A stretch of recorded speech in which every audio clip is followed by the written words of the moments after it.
Hey everyone, today we're joined by Vanessa Rissetto. I think you'll really love her case study because we've been talking a lot about the importance of relationship marketing this year on the podcast, and especially referral marketing and how powerful it can be. So we've got a really juicy case study for you today. I'll tease it in just a moment, but first, Vanessa, welcome to the show. Thank you for having me. I'm so excited to be here. So excited to have you. Before I give the details of your case study to our listeners, let's get into your Cubicle to CEO story because it's a little different than, some of the other guests we've had on the show. You had a very important role at NYU actually prior to starting your business. Tell us a little bit about how you made that leap from academia into entrepreneurship. Yeah, I think first, I did work in many areas of nutrition. So I worked in the hospital, I worked in corporate wellness, and then I was the dietetic internship director at NYU. But I always had a private practice. But it was really energizing to work with students and just motivate them. And dietitians, if you're listening, I'm gonna say the truth, which is sometimes you're really mean to the students and that's not cool. So, and then Tamar and I started this private practice, and then COVID happened, and it was the first time that a telemedicine visit was being reimbursed at the same rate as an in-office visit. And it was actually also one of the first times that a private practice for nutrition was made $1 million, right? In a year, right? With no marketing. It's just nobody had ever, COVID allowed for that to happen. And so it had legs, and then venture capitalists started calling. So we were like, okay, there's literally been no innovation in this industry for 25 years. Let's go do something. Let's go democratize access and see what happens. That's incredible. And just to make sure I heard you correctly, did you say $1 million in a year or 1 billion in a year? 1 million 1 in million. a year. Okay, with an M. 1 billion. Ellen, I would be not talking to you. I'd be on a yacht in Greece. I'm sorry. You'll get there. I believe in you. There's a unicorn there. Well, that is incredible. And innovation really is the name of the game for today's case study because you've kind of turned this industry on its head in terms of how you are acquiring the patients for your clinic. So just to give a little backstory to our listeners. So Vanessa is the co-founder and CEO of, actually, I'll need your help with this. Is it Culina Health? That's right. Okay, beautiful. And that's a clinical nutrition care company, as she mentioned. And really, we're going to be looking at how they 9x'd their referral base from 150 active referring providers between the years of 2020 to 2023, all the way up to 950 plus active referring providers as of this recording in July 2024. And actually, just so you all know, her highest number of referrals from a single provider is over 200 patients. So that's incredible. I can't wait to get into the details of this. Let's maybe set the scene for what makes this so revolutionary compared to the rest of your industry. You mentioned in your pre-paperwork that you submitted for this interview that most of your industry relies on direct to consumer marketing. They're doing traditional mass marketing. Why did you decide to stray from this model and go towards B2B referrals instead? And what negative impacts do you see these high cost marketing campaigns having on patient care? Yeah, wellness and chronic disease management are entangled, right? And there's a lot of noise here. It's oh, hey, should I spend $1,000 a session? Should I buy this course? Should I, drink this tea? Nobody knows what to do. And so it's very, very noisy. We are a very well recognized brand, and that's very helpful. But what else is there? And so great, check, we proved the concept, everybody knows who we are, and now VC wants to invest in us, awesome. But this is not a path to $1 billion. The CACs are way too high. You're gonna think about what's gonna happen with this election. You're gonna be spending hundreds of thousands of dollars a month on digital marketing and all these, ads. It's no thanks. And so it was hey, we know physicians, we work with them very well.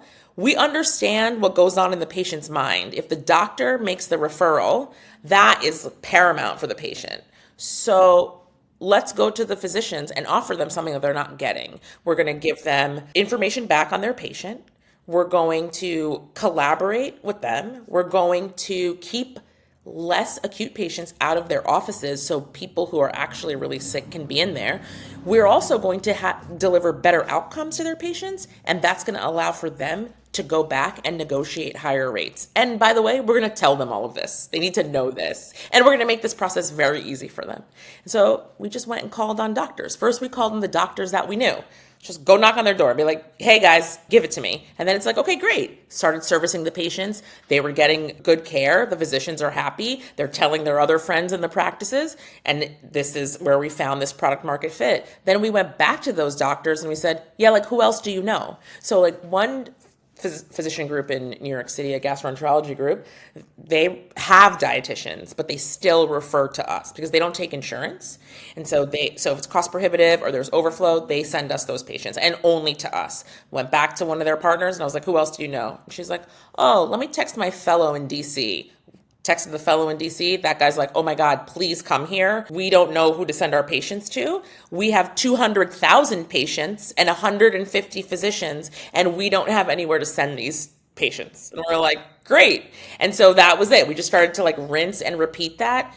Nothing flashy, nothing sexy, what we could afford, and it works. What a goldmine of opportunity. I'm almost wondering, why are your peers in your industry not doing this? Like, what do you think is the reason that you guys were different or maybe one of the first? Okay, here's the mindset of the dietitian. You are thinking that you are going to be famous and you're going to write a book and everyone is going to care and you're not going to have to talk to patients anymore. You're just going to make your money off of like your media and your books and all your things. And this is where the disconnect is. So you actually don't care about servicing the patients and understanding about outcomes and working with the physician. You are focused on building a media brand, which is an entirely different business.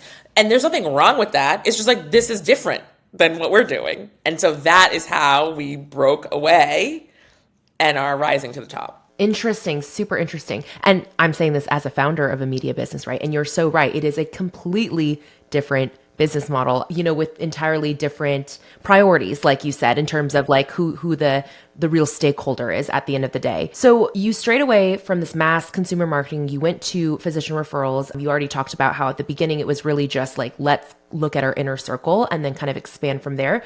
But nowadays you also use consistent, automated, scalable outreach systems to get to new physicians and healthcare providers who can refer patients to you. So I would love to know, like, what does this process actually look like? Because what is most impressive to me is you were able to kind of make this switch over and really see this hyper growth in a period of about 9 months and with no additional team resources. So what does that process actually look like when you're outreaching to providers? Where are you finding them? How are you getting their contact information? Is it all cold outreaches? Do you still have warm introductions? Give us all the details. Yeah, so we have these great automated systems, right? Like we're using HubSpot, we're using Iterable, where, you know, we have like, here's how we cold target somebody. This is the initial outreach to them. That, you know, the email comes from me. And then, you know, then we're also sending them newsletters with a lot of information in there that is pertinent to them, things that they would be interested in reading. So definitely like keeps it sticky. I go to conferences and then like make connections with people. We reach out to these people on LinkedIn, right? We send them a note, then founder to founder, like, hey, how's it going? Like, let's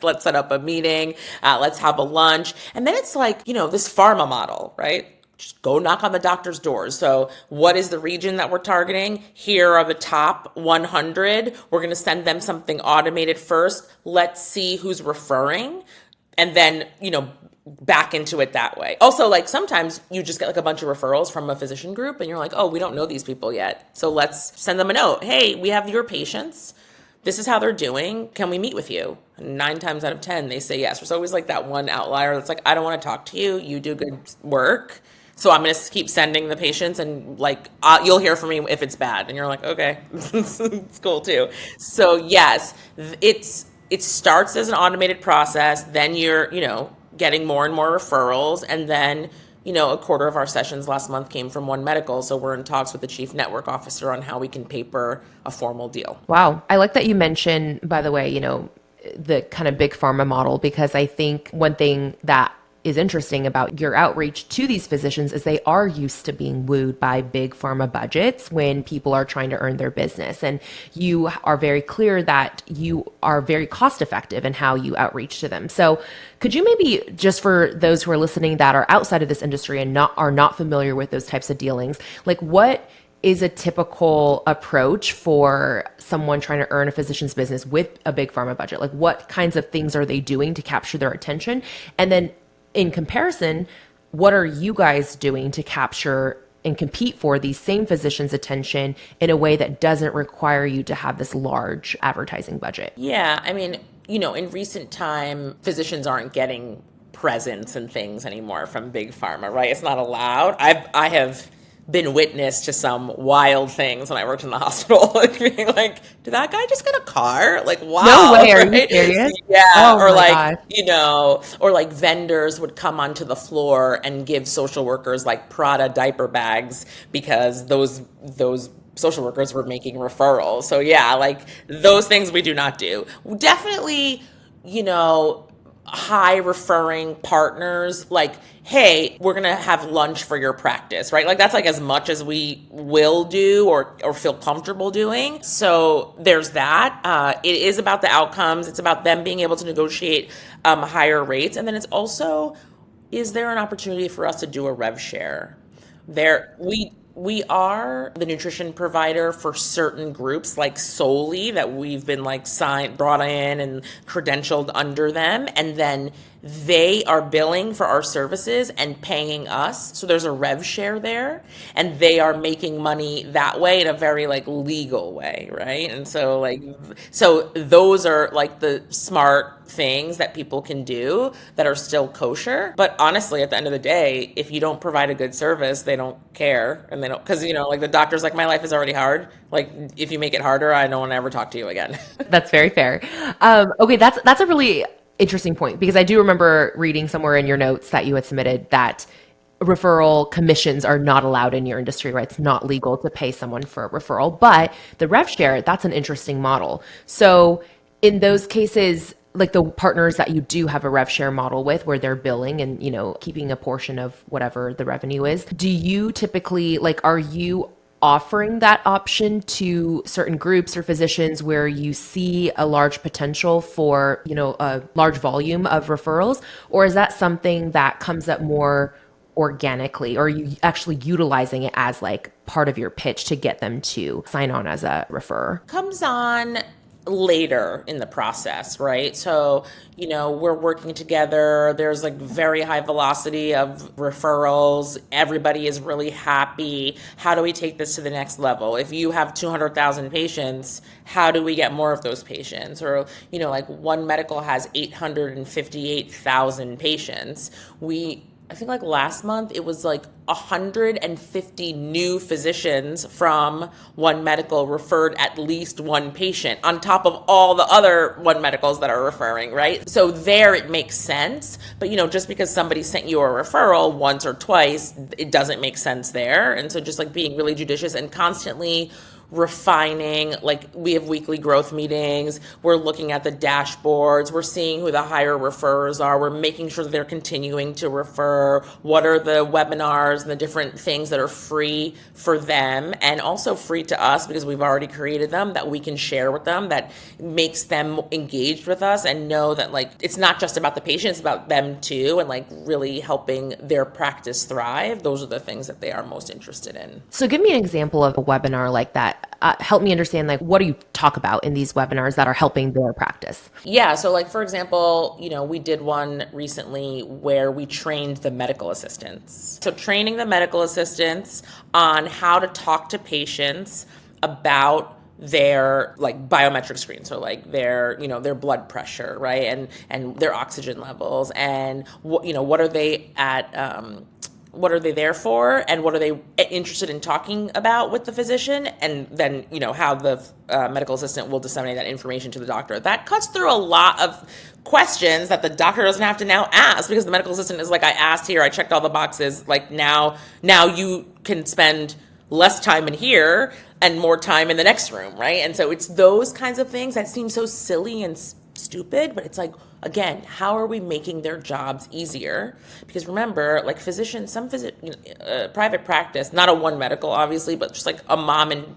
pop private practice has to see 200 patients a day to make their rent. How many hours are in a day? How do you get through that? Yeah. That is so smart. Okay. Oh my gosh. My brain is spinning because you're essentially coming alongside them almost as a partner and being like, hey, like we see that the more I guess like tension capacity you have to really serve your patients, the better the entire patient care model is going to be, including the quality of the referrals that you make, hopefully to us. And so like, let's help your staff, help you be successful so that you can have the capacity to really make the things that, you know, benefit you as well. That's so interesting. It makes me, this is why like I love talking to entrepreneurs like you who exist outside of the, just like the online knowledge space or like, you know, bubble that a lot of our guests tend to revolve in, because I feel like I get so many ideas and it makes me start thinking, okay, like if we want to build referral systems for our type of products, how are we coming alongside our partners and more than just being like, here's a commission for sending someone, you know, our way, but really how are we helping you solve like a big problem in your business? Very interesting thought. So listeners, pay attention, be thinking through how you can apply a similar approach in your business. So going back to then the automated aspect of the initial outreaches, maybe like walking us through what that automation actually looks like maybe how you have it set up in HubSpot, like you mentioned, or just who's calling the contacts. Are they using a specific tool to do that? Then what are they doing with that list? Are they just like plopping it into your CRM system and it's automatically sending that first message out? And then what happens from there? Like what's the flow look like? Walk us through the flow. Yeah. And so we do have like a contractor that will go through, find the people in the region, like, okay, we want all gastroenterologists in Oregon. Like, okay, great. So like now we're going to send them, you know, an automated message like, hey, we're Culina Health. We're, you know, here's how we work. Here's like the link for your patients to just like come into the funnel. Let us know, like we can set up times to talk to you here, here, and here. And then we wait. Did anything happen, right? Did anyone send us anything? Then we send them another message, and then we send a third message. And then, you know, after the third message, if there's nothing, then we move along and go to the next ones, right? And so we're just tracking that every week, and we're seeing who responded, who didn't respond. And then obviously like we go back into the cycle and like go back to try to engage them. Sometimes people, like I said before, they don't actually answer, but they just start sending patients. And then we have like, okay, here is an automated message like, hey, you're sending us patients. Thanks so much. Do you want to set up time so we can discuss through with your patients? We also automatically send the notes back to the physician so we know they get them. But if they want to have something more in depth to talk through how their patients are doing and like social determinants of health, we will do that as well. So it is automated, but then there also is that personal touch. And then if it's something bigger, like a One Medical and Eden Health, you know, things like of that nature, then I will personally reach out to them on a LinkedIn and try like, hey, how's it going? I'm going to this conference, like, you know, things like that to try to get people a little bit more engaged. Okay, that makes a lot of sense. So a lot of the automations really depend on a specific trigger point, like have they responded yes or no, then it kind of does a different tree, or like have they sent a patient yes or no. That's right. Okay. Do you have a specific staff member that manages this whole series of workflows? Yeah, so our co-founder Tamar, this is really a lot of what she does. So she like, you know, gets the new contacts she'll put them into HubSpot as well. She will also reach out. She does all the grand rounds. So when physician practices do respond, oftentimes she will go into their like weekly or monthly meetings and talk about, because she's a clinician, talk about Culina and what are the benefits and how we get paid by insurance. Talk to the patient for 60 minutes where they only get to work with the patient for 7 to 12 minutes. And, you know, she talks through the clinical outcomes. We send over the sales deck.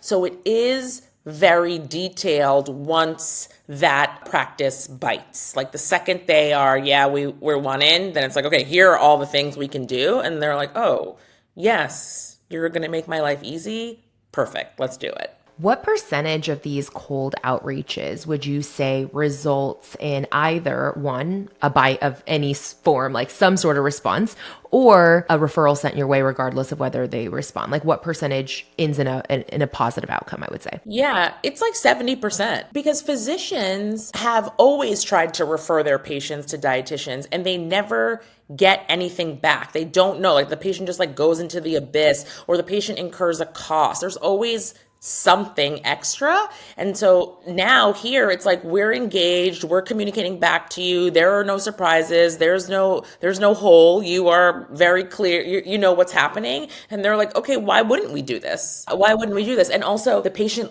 kind of leaves them alone. Right? The patient comes to us and then we're like, hey, your patient has this and this. Do you like, let's talk about this. And do you want to have the patient come see you? Do you want us, we think we should work it this way. So it actually also is really nice for us as clinicians because we get to talk about things with physicians and hear it from their perspective as well, which just helps to facilitate learning. Okay, so this is another takeaway that's coming for me from what you just shared is that follow-up piece because again, I'm thinking through, all of the times that I've referred people to other programs or products or service providers. I'm not sure, say for maybe one or two instances that I've ever received any sort of feedback from like what happened after that. And I mean, I'm guilty of that too. Like people have referred all sorts of customers and clients to me. And I don't think we've ever sent like a follow-up report and said like, hey, like these people are seeing these results in our programs or like, hey, we helped so-and-so do whatever it is. So that's really interesting thinking about that feedback loop and how important it is to them. It's really important because and this translates for every business. Like somebody gives you a referral or people are referring you at like this, at the same rate all the time. You can very easily, like for us, right? We're taking notes in session. So it's like super easy for us. We're like, right. And then we just like do a little like summary and then say like, okay, if you want more information, we can give it to you. But here's what we think, and this is what our summary is. But it's so helpful for people. Maybe they're not going to read it on the day that you gave it. But then when they're thinking about, oh, I need to, like somebody's asking for this, and I'm going to give this referral. Like, oh, well, I'm going to refer Ellen because Ellen always tells me what's happening. And she and then I'm looking like she's just sent me like 15 pages of these people, these referrals. Right. And she says, thank you. And it's like, this is like so helpful. Yes, I trust Ellen and I'm going to send people to her. And that's the thing. It's establishing trust and giving visibility to people. I think that's what people want. And they want to know that they can speak confidently about the work that you're doing. Absolutely. That makes sense too. Cause like based on individual client results, they probably can like use that more readily for an example for future patients with similar markers. So I also see too, how that helps them stay invested in the people that they're sending your way. And to your point about you staying top of mind for future referrals, it actually reminds me of, again, looking to an entirely different industry, retail. I remember, I don't know who I heard this from, but I do remember this anecdote about someone who is subscribed to Old Navy's email list and they never ever open any of their emails, but twice a year they drop a ton of money on their like semi-annual sale just because even though they don't read the email, it's just the fact that they show up all the time in their inbox. They're like, oh, like they're just triggered to remember that, hey, I need to go restock up on my clothes at Old Navy, which is like so random, but I feel like it serves the exact same point that you're saying here, where it's like, even if they don't read all the notes about each individual patient, just the fact that they see you show up again and again, it kind of keeps you as the foremost person they're going to recommend for whatever services are needed. Yep, because I do the same thing actually with the retail. Like it's, you're like Zara is like, oh, like delete. Oh, semi-annual sale, got it. Yep. Here I am. Like, it's just, yeah, exactly, because they keep emailing you all the time. Like, and that's it. That is literally it. Just like be in their face in a way though that's like supportive, not annoying. I don't know. It's how we do it. Yeah. No, that makes complete sense. And you are being supportive with, I mean, everyone wants to know more data about the success of whatever it is they're doing, right? So for them, obviously, it's the patient outcomes. The personalized piece, though, I think is really interesting as it relates to, setting up all these automations. I actually want to get into a few of these details. I wrote down some notes here. You guys are always testing. Actually, I love the word you use. You have disciplined optimization, which I've never heard anyone phrase it that way, but that is so true. Like anything else, you have disciplined optimization of campaign content. So you said any combination of subject line, sender name, email body, CTA, incentive, send time, audience segments to incrementally increase open, click, and conversion rates. And you said it's not sexy, but it works. So I kind of want to walk through examples of each of these to really help our listeners understand just how much these marginal changes or even marginal increases, like you said, in open rates or click-through rates can really make a difference in your bottom line as a business. I was just going to start with sender name because I just thought that was something I hadn't really thought about. Like most people are like, oh, well, my business name is my business name. So when I send it, it comes from the same name each time.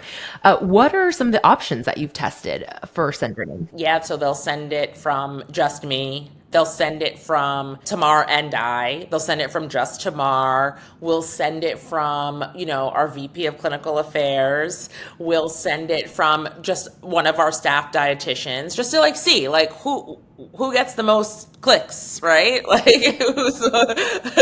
is that what, and then, the subject, right? It's like, how can I better service your patients today? Or do you want to help your patients lose more weight? Do you want to help your patients manage their diabetes? So it's changing whatever the disease state is, where do they click the most, right? Everybody clicks weight. 50% of the people that come in are for weight loss. It's just because in America, we prioritize thinness over everything else. So it's just natural. And that's what's on top of mind because of all the GLP-1s. We send information that isn't about asking them to refer, right? It's in the subject line, it's oh, hey, 10 new summer recipes to share with your patients. And it's literally just 10 recipes with ingredient lists and do that. And so obviously those things definitely get opened more because it's oh, they're giving me something. I don't have to do anything. Obviously on the bottom, it's if you want to refer a patient, click here, but that's not the leading thing. But yeah, all of that testing is interesting for us. And also it changes a lot based on, what kind of physician group, what kind of specialty group is it? Where's their location? All of those things. It's an interesting thing to see, and then play around with it and make things better as time goes on. I'm so curious about circling back to the sender name. So if it's a cold outreach, let's say, and people have not heard of Culina Health, whoever is receiving it, if it comes from you versus Tamar or a staff dietitian, at this point in time, if we assume that they have no frame of reference for your company, they may not know that you specifically are the CEO, right? Or if Sally sends the message that it's a staff dietitian. So how do you actually in the sender name identify them or yourself? Are you Vanessa, CEO Culina Health? Yes. Okay. So that, obviously gets more clicks than the staff dietitian. And is that what you found, that your personal name gets higher clicks than anything else? Yeah, for me, it gets the higher clicks. And so at the beginning of this, they were just sending out emails just for me. And then, how HubSpot works, it just answers back in your email. And I'd be like, wait, what happened? You're why do I have all these emails in my personal inbox? And then people are emailing me back hey, Vanessa, I would love to have a call with you. How are these dates and these dates? And I'm guys, we're yeah, we set that up. It's working. And I'm okay, cool. They're your calendar's open. I'm yes, it's open. They can book. It's fine. But it's funny when you see it come through, but you see it working. And so that founder to founder thing, that works very easily. You write to someone and they're oh yeah, you're sad because you're in the VC world, so am I. Let's talk kind of thing.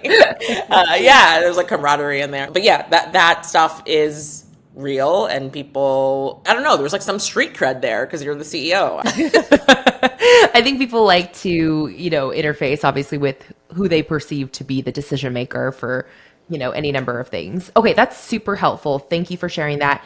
Then call to actions and send times. Have you found any specific insights from testing different options there? Yeah, asking people to to send patients on a cold outreach does not work right away, right? Like they will send eventually, but not yet. But asking people, like sending them the newsletter and asking them to, are you interested in a recipe? Are you interested in a shopping list? Are you interested in booking a call with a dietitian to like, understand more about Culina, like for your own edification? That works like that's no problem. So that's where it gets tricky. But like call to action, you're always asking people for business, so you just put it in there, and sometimes someone will just send the patient, but they got to know who you are first. Okay, that's helpful. And I know you're not obviously an email marketing expert, but just for a little disclaimer for our listeners, and I'm not familiar with the back end of HubSpot because I use a different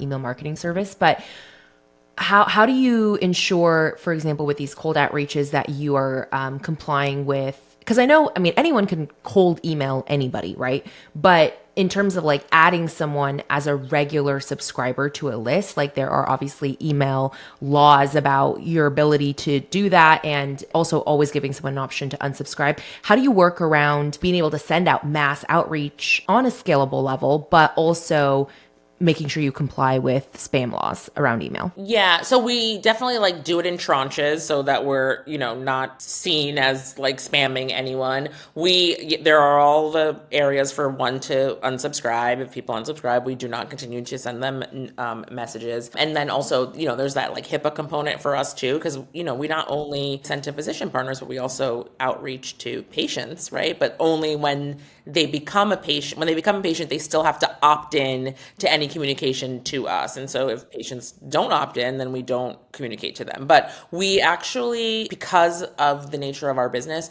we have like securities in place and people that are like constantly telling us what to do and how to be compliant in all of our systems. So they Smart. just Hire the expert. yeah, they just do it. like we're like we cannot like we are with the payer. They're like, yes, we know. So they make sure that we don't get ourselves in any trouble. Awesome. No, that's such a great reminder. Hire the experts for the things that you're not sure about. What incentives, by the way, have you tested? You mentioned that, and because you said, you can't send commission referrals for referrals, what other incentives are you referring to? For patients, we like if sometimes we'll ask patients to like answer surveys or like maybe like hey, if you refer a friend and they in the month of December and they have 2 sessions, we will give you a $25 Amazon gift card. Like all of those things are like pretty okay. With regards to physicians, it's like pretty tightly controlled. So we're not able to do those kinds of things for them. It's like sometimes we can get away with, if you do the survey, then we can give you a gift card. And so, we'll get the physicians to answer the surveys, but they're pretty good about like telling, can you rate our service? Like, they want to give us feedback. So we haven't had any issues with that. But like I said, like we'll bring them in lunch. We have like this one top referrer who's like from One Medical who's like now our friend. And so it's like, it was her birthday. And so like we sent her a birthday gift, but it's not because we're trying to buy her referrals. It's literally there's a relationship and, we really appreciate her and her advocacy for Culina. So we're like, hey, it's Dr. Jenny's birthday. Like, let's send her a gift. And we know she loves sushi. So like, let's give her a gift card so she can, get a nice dinner, like things like that. So it's like a lot of thoughtfulness without like being over the top. I love that. And I think that really actually does stand out, like in a world of hearkening back to your original examples of like doctors who are getting cars or like these Prada diaper bags. Like, yes, obviously, who wouldn't want a free car? But at the same time, it is those little moments of thoughtfulness, I think, that actually really stick in someone's brain, and the frequency of just feeling seen by someone. And so that makes complete sense to me. And one thing actually that you mentioned earlier that I forgot to call out for our listeners, but I think was really, really smart, is because you're not able to give them monetary gifts, if you will, for their referrals, but you mentioned how you help educate them on how they can utilize the patient success and data that you give them to go ask for higher salaries from wherever they work. That's so brilliant. Like, what a cool way to still incentivize them in a roundabout way monetarily, but like not actually, break any rules around that. That's super interesting. Yeah, we're like, hey, you bill insurance, you're going to take these outcomes over 12 months. And this is because we have these dashboards. So it's like, oh, these are your patients. And 60% of them reduced the amount of medication that they're taking. So like you did that with our help. Like now go negotiate the rate. And they're like, oh, and then they go and they're like, it worked. I'm like, yeah, guys, you can do a lot of things here. And so that's the other thing, right? It's because we do have these deep relationships with payers. We're able to let them know as well, which they also find valuable. It's like, hey, this is what's happening in the world of insurance. Or we've actually, put physician group practices in contact with the right people at the insurance company at like higher levels. And so that those relationships, like they couldn't access, otherwise. And so then they are grateful for that too. So there's a lot that we can do that isn't overstepping any bounds. Wow. No, that personal, like, let me connect. And again, that I feel like everything you're saying kind of ties together, but it's like everything you're doing is to help them save time, even connecting them to the exact right person they need to speak to. So, so smart. Spend time. This is obviously very, very varied for each industry, each type of business, maybe even your own audience. But I always just like to know, like, have you noticed a difference in action or open rates depending on send time? And if so, what has been your ideal send time? Yeah, I've asked this and they said no, they don't notice any difference. But what they do say though is that the physicians, like over like 50% of them access, like the email went out like the day before and they don't open it until like 4 a.m. the next day.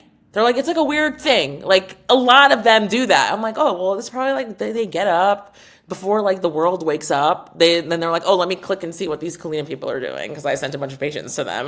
It's not, but like no rhyme or reason, like otherwise. Like it's just like, oh, this is random. Like they just all open at around that time. I'm like, oh, that's kind of funny. Yeah, it's like the same personality trait. Yeah, that is really knowing your audience, right? Yeah, like what time do you wake up, Ellen? Like, don't you wake up at like 5? Oh, goodness, no. No, I am not. I am not an early bird. If I have no alarm, I will easily sleep in till like 10, 11 a.m.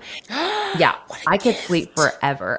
But if usually on most days I wake up around like 7:30, 8 a.m. But it's because of an alarm. Like if there was no alarm, I would sleep forever because my brain definitely works better actually at night. I'm much, much more of a night owl. But no, that's really funny. And I think that is again kind of both an encouragement to our listeners. Don't obsess over the minute things like send times because it probably doesn't make the biggest needle mover overall, right, for your strategy.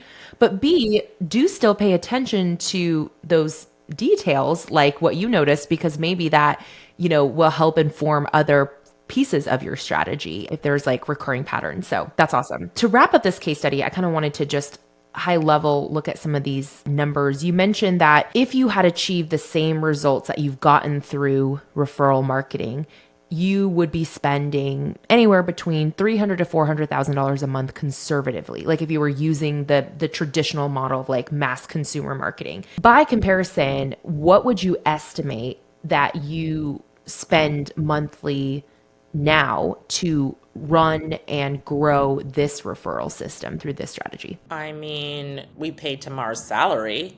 So like, I don't know, $10,000 a month, maybe. Like really, literally $10,000 a month because it's her salary because she's doing it. Like, and I mean, I guess like my salary because I go in but like maybe 20 grand. Like it's labor. It's nothing else. We've just been like riding those coattails for a while. And like we will continue to do it because it works. Yeah. Why change what's not broken?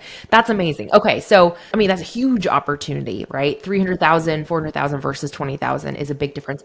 And then in the lifetime of having this referral system, what would you estimate if you can, and I don't know if you know this figure off the top of your head, what would you estimate your company has received in revenue from the patient referrals that you've received? Okay, I can tell you, right? At the end of 2022, the referrals from physicians were 7%. And in 2022, we made $1.7 million as a company. At the end of 23, it was over 70%, and we made $3 million as a company. We projected for this year to end the year at $6.5 million, and we were at $6 million run rate on Monday. Right on track. That's amazing. So we will probably 3x the business. And not have increased money on marketing or anything. We just run very lean because, we never had like conflated valuations and we never raised a ton of money. So we had to work with the things that we had. And do you feel like at the end of 2024 that the percentage of your business that comes from referrals will stay steady at about 70%, or do you anticipate an increase there as well? Should be like 85% is where we would see us going. But yeah, like it just every month, every week is more referrals, more business than the week before. That's so cool. Oh man, what a dream. What a dream business model. Great job, Vanessa. I'm so excited for you. That was really helpful. Thank you, by the way, for your transparency and the numbers there. Where can our listeners continue to connect with you? And, or maybe if they know someone that could be a great patient, how can they refer to you? Where should we send them? Yeah, so culinahealth.com, there's a direct to initial, so you could just self-select. And if you want to talk with someone, you can also do that as well. You can find us on Instagram at Culina Health. You could find me at Vanessa Rissetto RD, but you're only going to get things about cooking and nutrition myths, so you might not like that so much. I'm willing to bet there's quite a few people who would enjoy that content, myself included. So yeah, that's awesome. Well, thank you so much for sharing your time and your wisdom today. We'll make sure all of Vanessa and Culina Health's links are below in the show notes. So please go check them out. And I hope that this case study for all of you listening really gave you some new ideas. This is why I, again, always emphasize the importance of getting outside of your silo, the tunnel vision of whatever niche or industry you're in, and looking to other industries and other entrepreneurs and business owners, because I get my best ideas from talking to people like Vanessa who, are running completely different businesses than I am. So anyways, Vanessa, thank you so much today. Thanks for having me. It was really nice to meet you.